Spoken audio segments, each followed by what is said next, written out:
تخيل انك مدير وشغلك متأثر بعوامل كتير داخل وخارج شركتك، ازاي تتعامل مع كل ده وتفهم ايه اللي تقدر تتحكم فيه وايه اللي ما تقدرش؟ تابعني.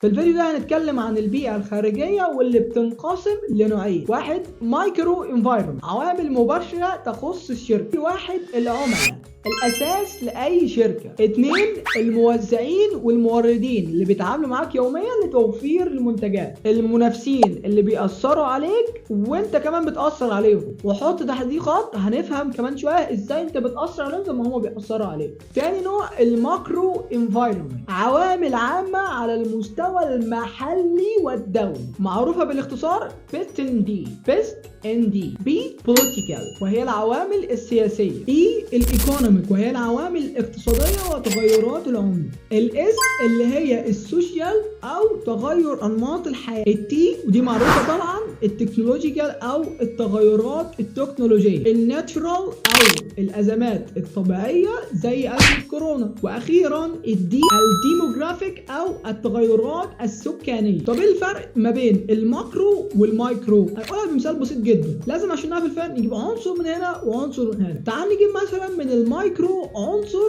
المنافسين، وهنا هندي مثال. وليكن يا صديقي منافس جديد دخل السوق، هنا عمل ايه؟ أثر عليه. رحت انت عامل اوفر كبير او عرض كبير، رحت مأثر عليه. كده التأثير هنا ايه؟ متبادل، رد فعل او تأثير قدامه رد فعل او تأثير متبادل. هنجيب عنصر من الماكرو اللي هي التغيرات الخارجية. نجيب الناتشورال اللي هي الازمات الطبيعية. اكزامبل أزمة كورونا، ده تأثير. هل عرفت ترد عليه بتأثير تاني؟ لا، كنت رد فعل بس. ورد فعلك هنا وقتها كان الاتجاه إلى الأونلاين أو التحول للرقم.